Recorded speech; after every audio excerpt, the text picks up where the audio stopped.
Bien, bonjour et merci d'être venu. Euh, je vais vous parler, je vais vous raconter l'histoire et faire un petit peu l'anatomie d'une antiquité, Kerberos. C'est souvent le cas dans mes talks, je parle souvent d'antiquité, c'est peut-être parce que moi-même je suis une antiquité. Euh, je suis développeur indépendant sur Toulouse, ce qui a peu d'importance aujourd'hui avec le télétravail. Je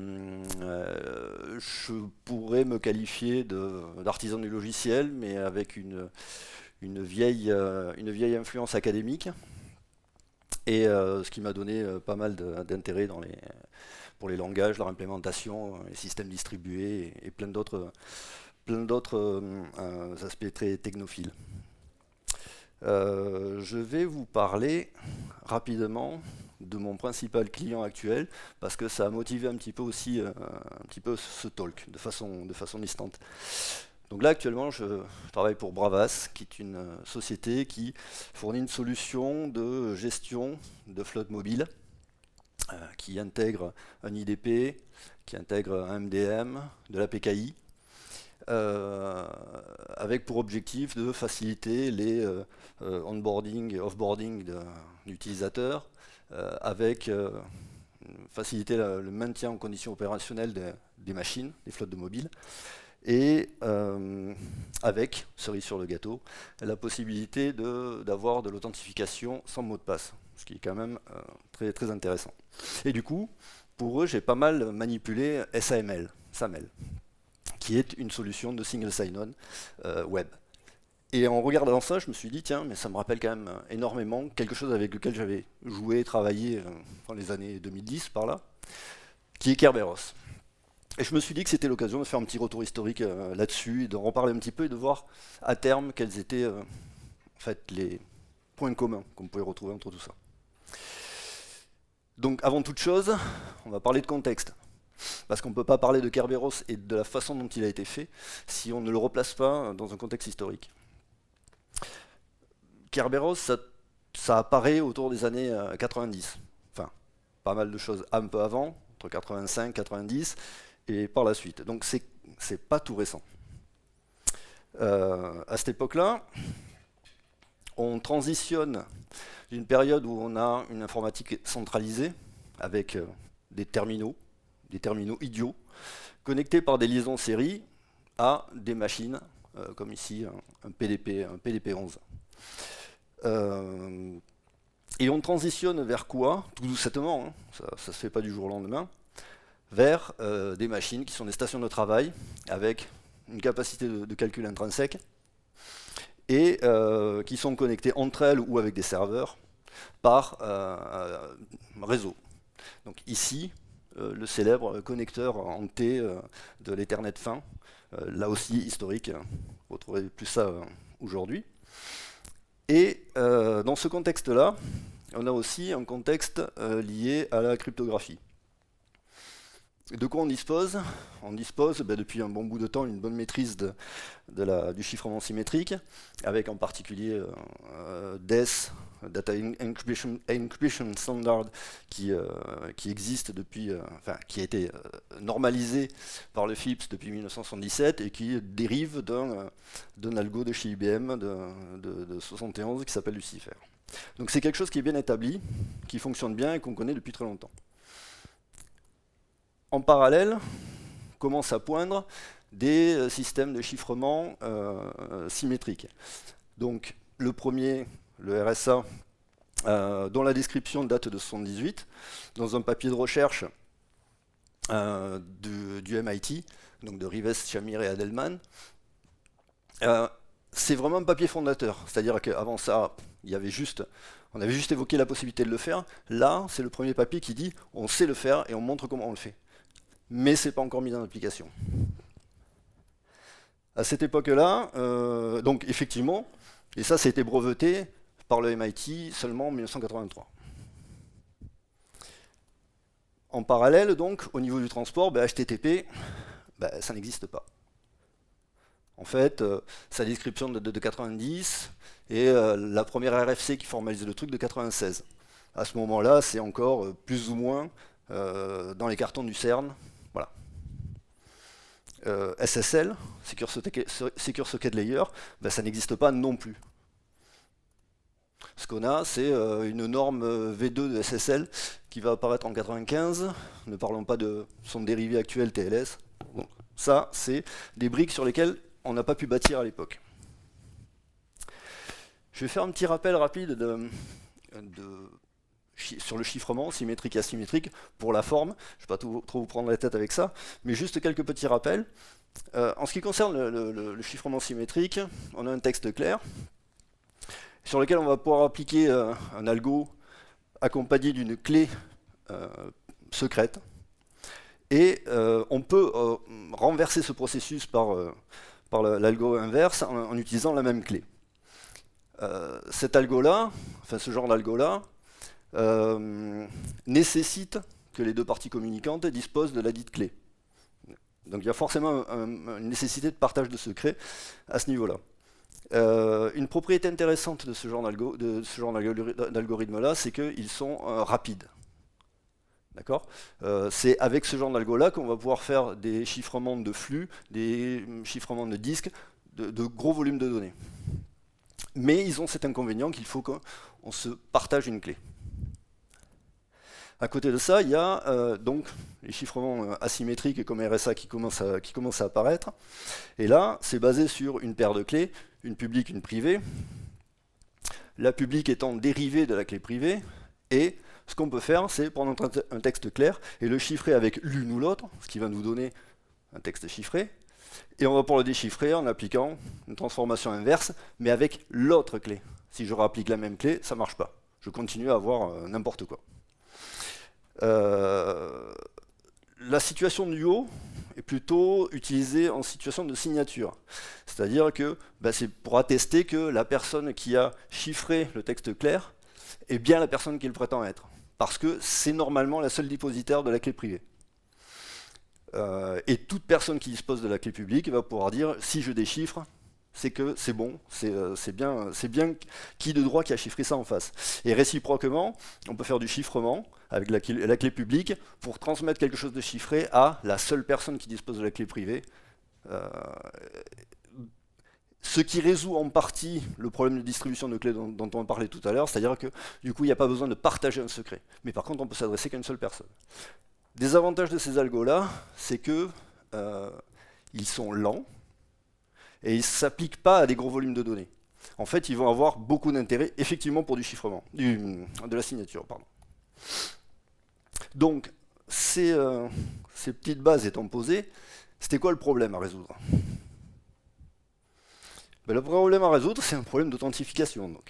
L'authentification, c'est quoi? C'est juste un processus qui vise à garantir l'authenticité d'une identité. Alors, la garantir à partir de quoi? À partir de quelque chose que je sais, que je possède. Ça peut être un mot de passe dans ma tête, ça peut être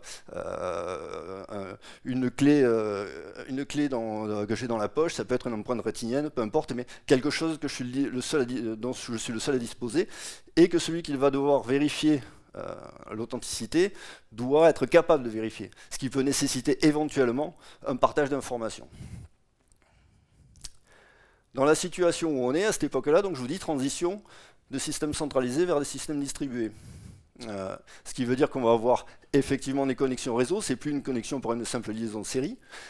Ça veut dire aussi que de plus en plus, on va multiplier ces connexions réseau vers différents services, de plus en plus. Ce qui veut dire que le problème d'authentification qu'on avait finalement à un seul endroit avant, maintenant on va l'avoir systématiquement à chaque fois qu'on va vouloir se connecter à un service. Et ça pose un problème. Ça veut dire que chaque service va probablement devoir implémenter l'authentification à sa sauce, implémenter tout l'annuaire d'utilisateurs, et effectivement, un utilisateur va devoir à chaque fois se reconnecter, ce qui peut devenir rapidement pénible. Et entraîner des failles de sécurité parce qu'on n'aime pas retenir les mots de passe. Alors, comment ça a été résolu? Il y a une première proposition qui a été faite par Needham et Schroeder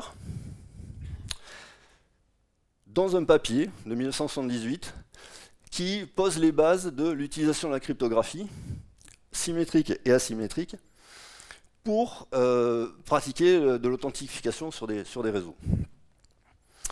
Les hypothèses, encore une fois, je les rappelle, c'est que le réseau est non chiffré, donc on n'a pas TLS, on n'a pas voilà, tout ça. Donc le réseau est clairement non chiffré, n'importe qui peut écouter dessus. Et en plus de ça, les capacités sont limitées en termes de calcul, en termes de réseau. Donc on va vouloir plutôt utiliser des choses économiques, ou en tout cas qui fonctionnent bien à cette époque-là. Alors, Needham et Schroeder, ça marche comment? Et là, pour ceux qui font partie des 8% d'hommes qui ont des problèmes avec la perception des couleurs et 0,5% de femmes, dans l'assistance, je suis désolé, j'ai décidé d'utiliser un code couleur et c'était pas forcément très heureux. Là, on a donc deux parties communicantes, A et B, qui vont chercher à s'authentifier mutuellement à l'aide d'une tierce partie, une tierce partie de confiance, S. Pour que ça se passe, il va nous falloir une clé secrète de A que A possède, mais que S aussi possède, donc il y a un partage de secrets, et une clé secrète pour B que S connaît aussi, c'est encore un partage de secrets. Et là, ça va se passer comment? Eh bien, A va envoyer un message en clair à S, en lui disant, eh bien, moi, je voudrais bien accéder à B, je suis A, et à toutes fins utiles, pour vérification ultérieure, je vais te fournir aussi un nonce, avec lequel tu vas devoir faire quelque chose. Un nonce, c'est quoi? C'est un nombre aléatoire à usage unique. Ça a une assez grande importance, et c'est pour ça que on vous dit qu'il faut avoir un bon générateur de nombres aléatoires si on veut pouvoir faire de la crypto.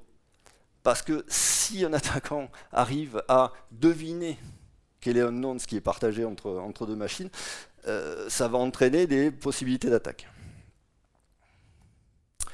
Donc, le serveur va répondre avec un message qui est destiné à A, et qui contient une clé KS, qui est une clé secrète, qui servira à l'échange entre A et B. Et ça, c'est chiffré avec la clé de B. Donc ça veut dire que cette partie-là du message ne pourra être utilisée et déchiffrée que par B, et seulement par B. Et ça, c'est encapsulé dans un autre message qui est à destination de A, qui contient aussi la copie pour A de la clé partagée, donc c'est une clé qui est générée à la volée, de la clé KS, qui va lui permettre de parler avec B, et qui est chiffrée avec la clé secrète de A. Donc cette partie-là du message n'est à destination que de A. Et du coup, quand A veut parler à B, il va, pour s'authentifier auprès de B, pour lui dire je suis bien A, il va lui envoyer la partie du message qui est destinée à B, d'accord, celle qui est chiffrée avec la clé de B, que B va pouvoir donc déchiffrer, utiliser, en particulier récupérer la clé de session, celle qui va permettre aux deux parties communicantes de s'entendre et de chiffrer leur message. Et dans une dernière opération, pour éviter les attaques par rejeu, qui sont des attaques par émission de messages précédemment capturés, ici, si le message qui est envoyé par A à B était capturé par un tiers malicieux, eh bien ce tiers-là pourrait s'en resservir pour dire hey, je suis bien A, je suis bien authentifié. Donc pour éviter ça, eh bien on a B qui renvoie à A encore un nonce, chiffré avec la clé partagée, la clé qui a été générée pour leur communication à eux deux seulement. Et puisque A est censé posséder et être le seul à posséder cette clé-là aussi, pour la session, eh bien A va renvoyer un message en disant « Ok, c'est bon, je fais une transformation sur ce nonce, par exemple plus 1, quelque chose qui est entendu entre les deux parties, et le renvoie à B. Et là, B va déchiffrer ça et va dire « Ok, c'est bon, tu as fait la bonne opération, c'est donc que tu es bien A, c'est-à-dire le seul dépositaire de la clé partagée entre nous deux pour cette session de discussion. Donc je t'authentifie bien, tu es bien authentifié. » Donc ça, c'est la base de l'histoire. Ce qui n'est pas dit dans le papier, ce qui n'est dit nulle part, c'est mais K et KB sortent d'où? Ben, voilà, on fait l'hypothèse qu'on dispose de ces clés répartis sur A, B et S. Alors, à ce stade-là, on n'a résolu qu'une partie du problème. On a un tiers de confiance, un serveur d'authentification. On a... oui, donc on n'a plus besoin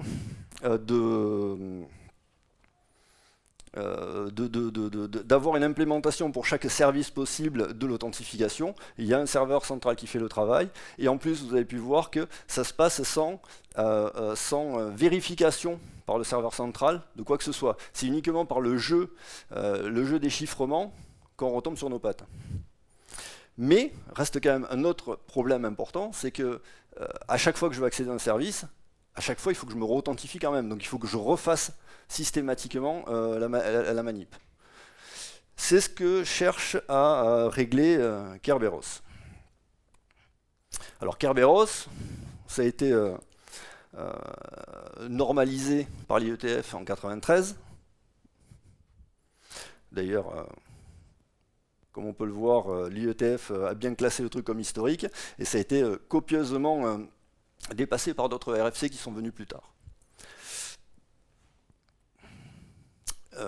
Kerberos est issu d'un projet qui s'appelle le projet Athena, initié par le MIT en 83. Donc, bien encore une fois assez tôt avant 1990, en partenariat avec DEC et IBM.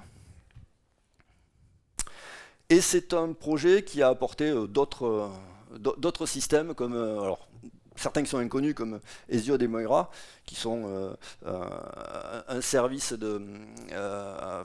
l'équivalent d'un DNS pour Hesiod, et Moira, un système d'administration distribué.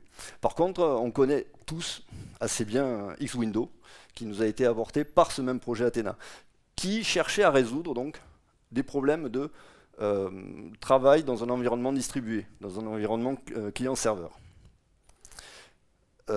Ça a donné une implémentation de Kerberos qui s'appelle MIT Kerberos, qui est open source. Pour des raisons d'export de cryptographie, Kerberos ne pouvait pas être utilisé partout, parce que le fameux standard qui est utilisé là-dedans, DES, dont je parlais tout à l'heure, à cette époque-là, n'était pas exportable en dehors des États-Unis. Donc, il y a des gens en dehors des États-Unis qui ont fait une implème à eux de Kerberos qui s'appelle Heimdall. Et d'ailleurs, c'est assez cocasse parce que justement, elle a été réutilisée, cette implémentation, par Apple au cœur de leur fonction Kerberos. Et puis, il y a un autre acteur majeur qui est arrivé. C'est Microsoft. Et dans les années 2000, donc quand est sorti Windows 2000 et Active Directory, ils ont décidé de remplacer leur vieux système d'authentification réseau qui s'appelle NTLM, NT-LAN Manager, par quelque chose de plus solide. Et ils ont jeté leur dévolu sur Kerberos. Ce qui fait que, en fait, aujourd'hui, si vous avez une machine qui est connectée à un réseau piloté par un Active Directory, il y a de très grosses chances que vous ayez Kerberos qui entre en action de façon sous-jacente. Que ça soit une machine Windows, bien sûr, mais aussi un Mac et éventuellement un Linux. C'est ce qui fait qu'en fait, Kerberos, même si on ne le connaît pas, en fait, il est extrêmement répandu, même encore aujourd'hui. Alors, il y a de la terminologie qui a été introduite par le projet Kerberos. Donc, la notion de realm, de royaume, c'est donc un périmètre administratif de Kerberos, c'est-à-dire l'ensemble des identités d'utilisateurs et de services qui sont gérés par Kerberos. Un realm, ça a une tête de nom de domaine, sauf qu'en fait, ça n'est pas exactement un nom de domaine, c'est case sensitive, et bon, là j'en ai mis un qui ressemble énormément, mais ça aurait pu être à peu près n'importe quoi. Et puis, ils introduisent la notion de principal. Un principal, c'est simplement une identité d'utilisateur ou de service, parce que les deux doivent être identifiés dans le système. Par exemple, là on a un principal d'utilisateur, un peu sophistiqué, parce que précise que c'est un utilisateur admin, ou ici, un principal de service, qui parle d'un service IMAP, qui se trouve sur un hôte qui est holoturis.sigusr.net, et qui est rattaché au même royaume, au même realm. Donc ça, c'est des expressions relativement standards de Principles Kerberos. En fait, en réalité, la RFC dit que ça peut être beaucoup plus compliqué. Et si vous êtes dans un domaine Active Directory, vous allez voir que ça n'a pas exactement la même tête. Alors, Kerberos, ça marche comment? Eh bien, on prend les mêmes et on recommence. C'est fondé sur l'algo de Needham-Schroeder qu'on a vu tout à l'heure. À ceci près que, là maintenant, on n'a pas un serveur d'authentification, mais on a quelque chose qui est multicéphale. C'est peut-être pour ça qu'ils l'ont appelé Kerberos d'ailleurs. On a un truc qui s'appelle le Key Distribution Center. Alors pourquoi? Parce que c'est globalement celui qui va distribuer les clés secrètes partagées entre un utilisateur et un service, ou entre un service et un service d'ailleurs. Et lui-même est décomposé en Authentication Server, celui qui a... Alors, faire l'authentification initiale, au moins pas au début, si on suit le principe de Needham-Schroeder, et ce qu'on appelle un Ticket Granting Server, c'est un serveur d'allocation de tickets. La plupart du temps, dans les implémentations, ces deux serveurs qui composent le KDC sont en fait un seul et même processus. Mais logiquement, dans l'esprit de l'algo, ils sont séparés. Donc, je disais, on prend les mêmes et on recommence. On envoie un message en clair, donc on est sur un réseau qui n'est pas chiffré et on communique en clair. Et comme tout à l'heure, on requiert le sésame qui va permettre de se connecter. Donc en étant là ici le principal fred@sigusr.net, pour se connecter à... pour se connecter à un service qui s'appelle KRBTGT, on va y revenir, avec un nonce, comme tout à l'heure, pour des raisons assez similaires. Et en plus, là, il y a des notions de validité qui rentrent en ligne de compte. Alors pour la communication avec le KDC, et en fait uniquement avec le KDC, et quand je vous disais tout à l'heure que c'est vraiment l'objectif c'était d'être économe en termes de ressources, bah à cette époque-là on ne se posait pas de questions, on utilisait UDP. Même pas TCP, c'est pour dire. Ça c'est pour la première RFC qui a décrit Kerberos. Après, ça a été étendu plus tard en 2005. Par une deuxième RFC qui est venue rajouter des précisions et des compléments, et où on s'est dit que bah, finalement, ce qui importe, c'est le transport de messages, et c'est la nature des messages, ce n'est pas tellement le médium de transport lui-même. Donc ils ont rajouté la possibilité de faire ça par-dessus TCP, et en plus de rendre le port configurable. Donc, disais-je, là, on requiert l'accès à un service qui s'appelle KRBTGT. Et en fait, ce service, c'est l'autre tête du KDC, c'est ce qu'on appelle le TGS. Le nom du principal KRBTGT, j'ai jamais trop compris pourquoi ils l'ont appelé comme ça. Je pense qu'il aurait bien mérité une autre appellation, parce que vous allez voir par la suite que ça renvoie pas forcément à ce qu'on veut. Et là, de suite, ce qu'on va avoir, c'est une réponse en deux parties, avec deux sous-messages. Le premier sous-message qui est chiffré avec la clé secrète de A,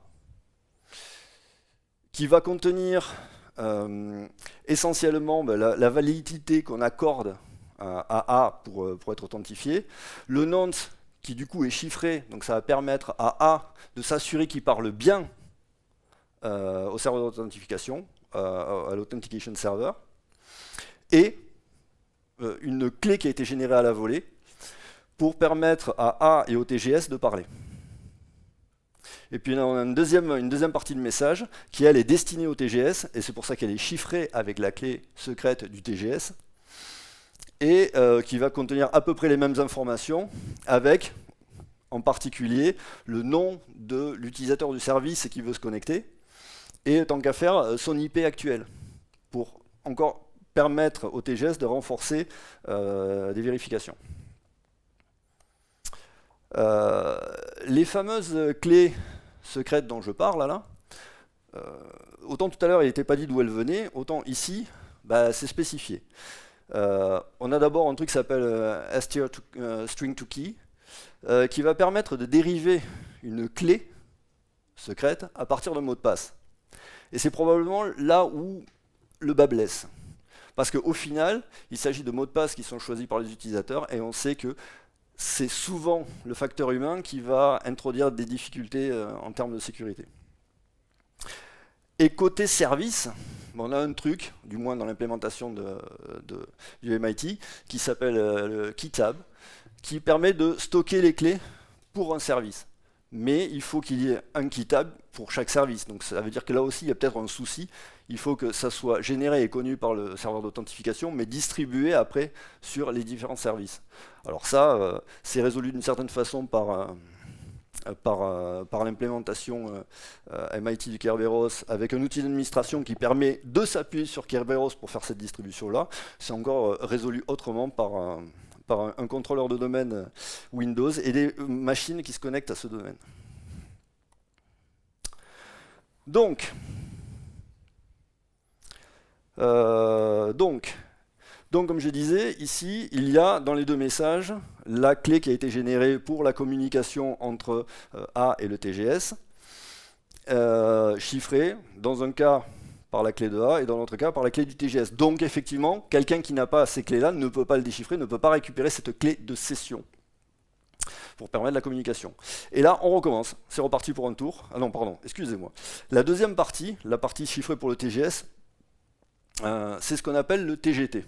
Alors, TGT, c'est un Ticket Granting Ticket. On commence à parler de ticket. C'est un ticket qui va, c'est le sésame qui va permettre auprès du TGS de récupérer d'autres tickets pour d'autres services. En fait, l'astuce, c'était de dire, on rajoute un service de création de tickets pour d'autres services.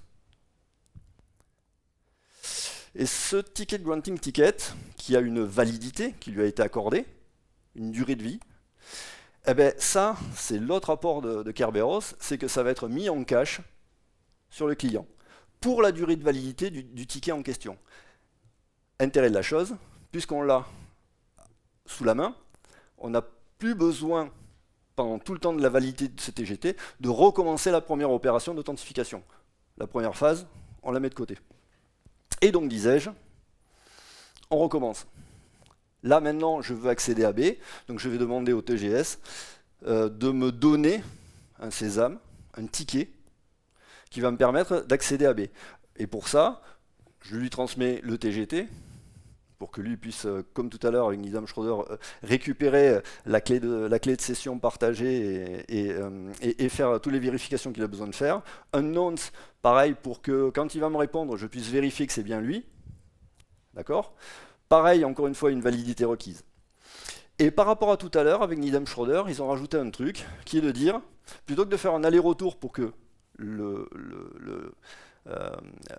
pour que A puisse s'authentifier auprès du TGS, ben directement, ils vont envoyer au TGS un bout du message qui est chiffré avec la clé de communication entre A et le TGS, qui contient un timestamp.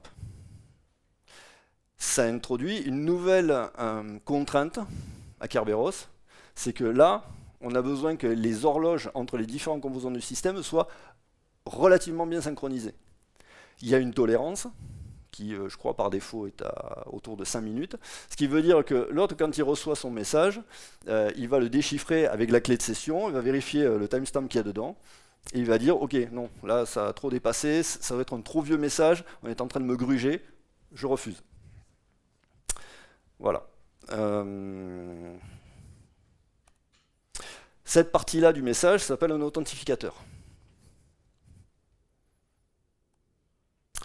Et donc, le TGS va renvoyer une réponse qui ressemble donc comme deux gouttes d'eau à la première qu'on a vue tout à l'heure, entre le A et l'Authentication Server, avec deux parties.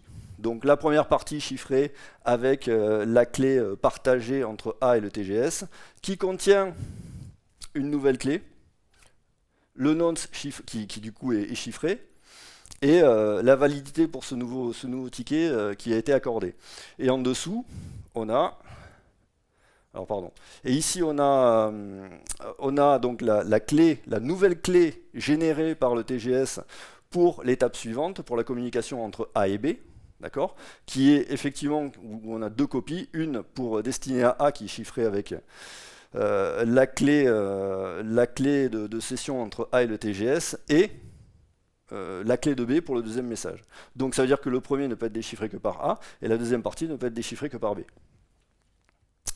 Avec le même principe d'IP embarqué dans le deuxième message pour permettre encore une fois à B de faire des vérifications. Cette deuxième partie de message, ça s'appelle un service ticket. C'est le ticket de service pour accéder à B, pour que A, et en l'occurrence l'utilisateur Fred, puisse accéder à B.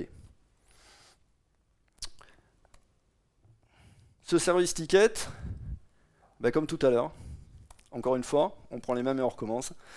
Ce service ticket, il va être mis en cache lui aussi.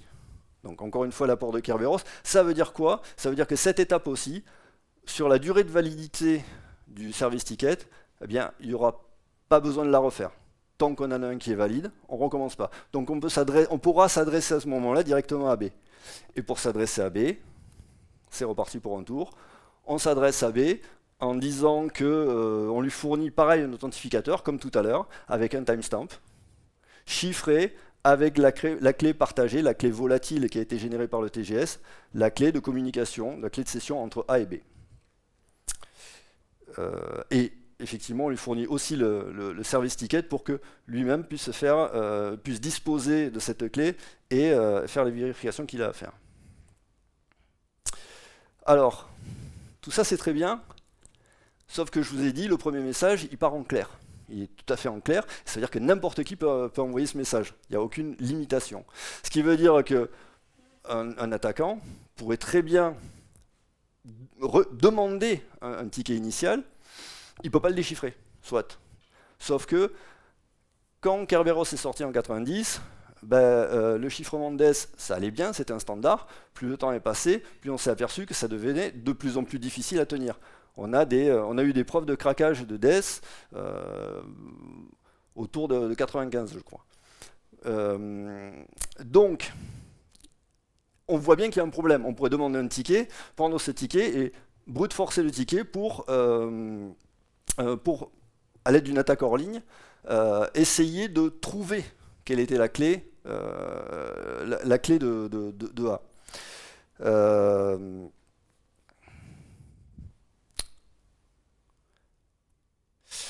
Donc, pour résoudre ça, l'idée c'est de dire, au lieu de se baser totalement, comme on l'a fait avec Nidram Schroeder et au début avec Kerberos, au lieu de se baser entièrement sur le fait que qui possède les clés secrètes et qui peut déchiffrer ou pas déchiffrer, eh bien, on va s'en remettre de nouveau à une bonne vieille authentification d'entrée de jeu.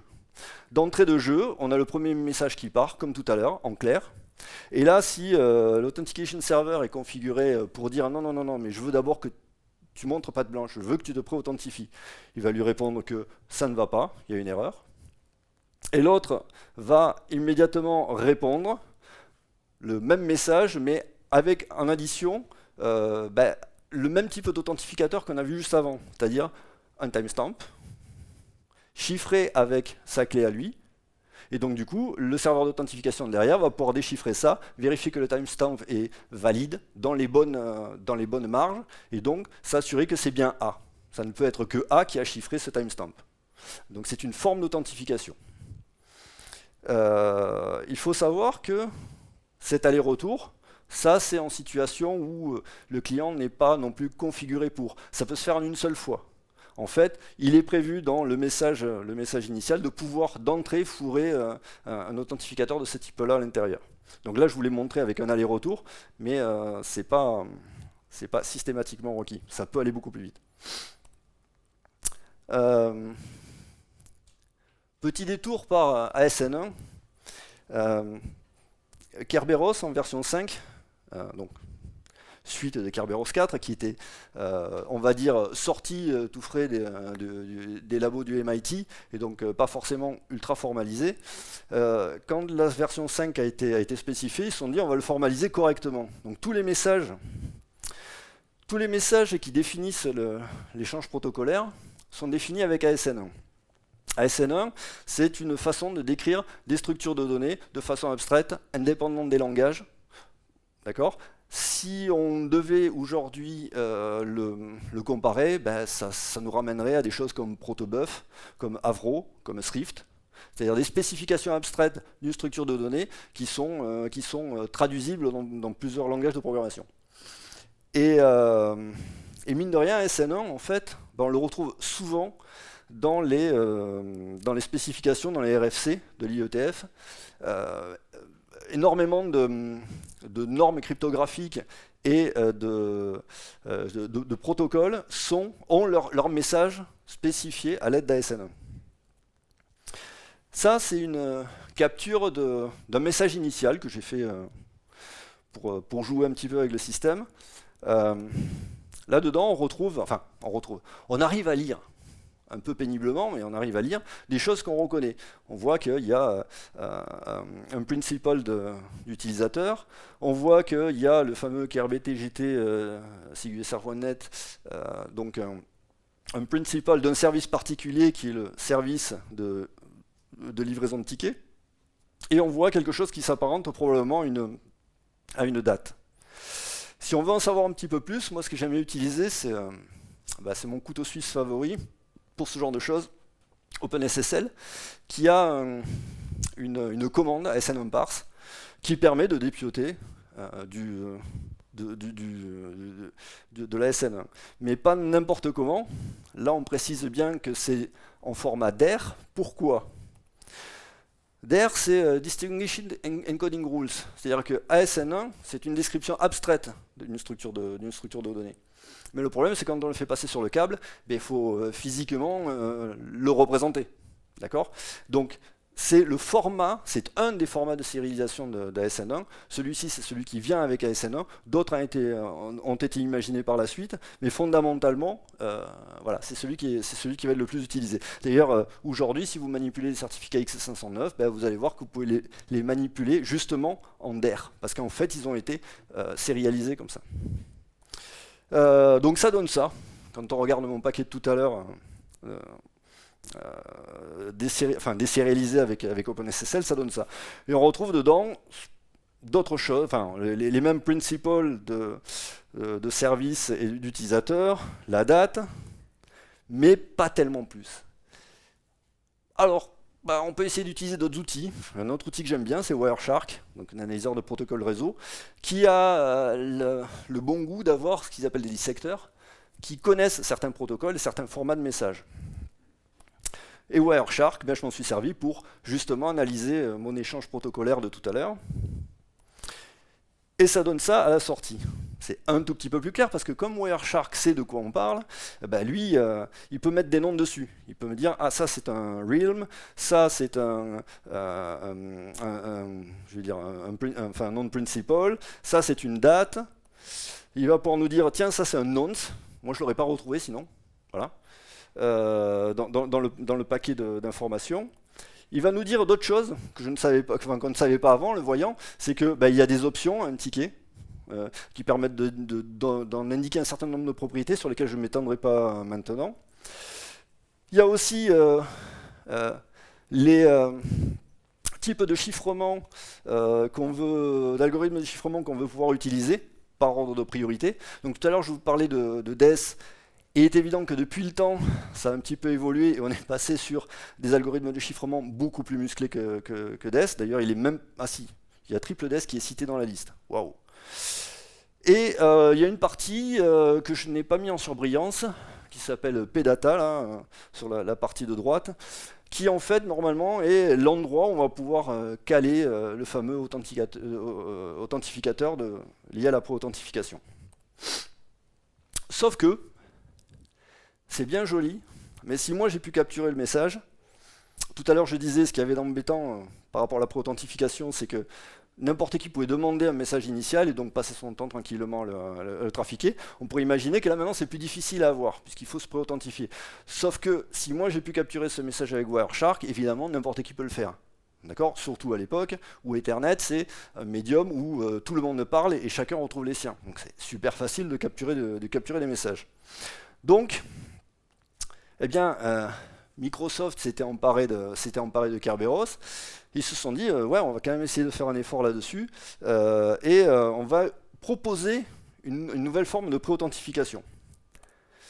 Et celle-ci, elle va faire appel à de la cryptographie à clé publique. Donc on bascule. Jusqu'à maintenant, on faisait que du symétrique, de la clé privée, et maintenant on bascule. Le fameux authentificateur, c'est toujours un timestamp, mais cette fois-ci, il est chiffré avec la clé privée, et non pas la clé secrète, la clé privée de A. Oups, pardon. Ce qui veut dire quoi? Ce qui veut dire que le serveur d'authentification, s'il dispose de la clé publique, eh bien, il va pouvoir vérifier l'authenticité de ce message. Et y répondre avec un message qui est exactement le même que tout à l'heure. Donc on a toujours une clé K ici, une clé partagée K vers TGS qui est fournie. Et il y en a une autre qui est générée à la volée, que j'ai appelée juste K là. Et cette clé-là, c'est pour rester dans le même schéma. C'est-à-dire qu'en fait, ils n'ont fait que faire évoluer le message. Et cette clé-là, elle est chiffrée avec la clé privée de A. Ça veut dire quoi? Ça veut dire que... avec la clé privée de AS. Ça veut dire quoi? Ça veut dire que celui qui va lire ce message pourra déjà vérifier que ce message, en fait, cette partie du message a bien été générée par AS, par l'Authentication Server. Et le tout est enrobé dans une autre structure qui, elle, est chiffrée avec la clé publique de A. Ce qui veut dire qu'il n'y a que A qui pourra le déchiffrer. Donc A, en gros, quand il reçoit ça, il peut déchiffrer un truc qui est garanti venir de AS et qui est la clé partagée, la clé qui permet de déchiffrer sa partie du message. Tout le reste est exactement à l'identique. Alors, je n'ai pas pu résister au plaisir de mettre le prototype de Roland Moreno de première smart card, parce que en fait, ces histoires de clés privées, c'est bien, mais là aussi il faut les distribuer. Une façon sympathique de les distribuer, c'est encore de les mettre sur un médium physique. Voilà, la clé qui est prise en photo, c'est celle-ci. Ce qui va rajouter encore en niveau de sécurité. Et je suis court. Ce protocole, pour le mettre en œuvre, si on veut faire quelque chose d'applicatif avec, ça va pas être évident, effectivement, de se forger les messages, de se les envoyer les uns les autres. Donc en fait, il y a un truc qui a été introduit très tôt, en 93, qui s'appelle la GSS API, Generic Security Service Application Programming Interface, qui est censé permettre, de façon générique, de permettre la communication entre deux parties, sans forcément se baser sur un protocole donné. Il y en a un autre qui a été introduit, encore une fois en 2006 par Microsoft, parce qu'ils ont bien senti que vu que Kerberos était au cœur de leur offre, que ça serait bien si on pouvait étendre ça au web, et donc ils ont introduit SPNego pour permettre de la négociation de protocoles d'authentification entre un navigateur et un serveur web ou un service web. Et là, j'essaie de me dépêcher de finir parce que je suis au bout. Rapidement, ce que je voulais dire, c'est que l'authentification unique web, style YDC ou SAML, finalement, ça participe un petit peu du même principe, avec un tiers de confiance et des échanges de messages qui ressemblent étrangement à ce qu'on a vu dans le cadre de Kerberos. D'ailleurs, ces protocoles, c'est plus des transports d'assertion d'identité, des transports qui disent « oui, ce que tu as là, c'est bien qu'il prétend être », plutôt que de l'authentification. Finalement, l'authentification, elle se fait vraiment tout à fait en début de chaîne. Et en prolongement de ce qu'on a vu ce matin en keynote, et sans troller outre mesure, parce que voilà, mais en ces temps où on se pose des questions de sobriété à tous les niveaux, et même dans le numérique, eh bien, regarder un petit peu ce qui s'est fait dans le passé, ça peut être intéressant. Une requête initiale d'authentification dans Kerberos, c'est 177 octets. Celle qu'on a vue tout à l'heure, elle fait 177 octets. Une requête initiale équivalente dans SAML, c'est 4622 octets, soit 26 fois la payload. Tout ça pour dire, sans jugement de valeur, SAML, c'est du XML, c'est facile à lire, c'est facile à débugger, ainsi de suite. Le reste, il va falloir aller utiliser d'autres outils. OpenSSL, voilà, c'est plus compliqué. Mais d'un autre côté, c'est plus léger. Il faut peut-être se poser la question de, voilà, est-ce qu'on ne peut pas apprendre de vieilles choses et de vieux protocoles comme ça qui ont bien fonctionné par le passé. Voilà, ça sera tout pour aujourd'hui. Si jamais vous voulez revoir l'ensemble de la présentation, le QR code là, ça pointe sur la présentation. Et écoutez, je vous remercie d'être venu m'écouter. Voilà.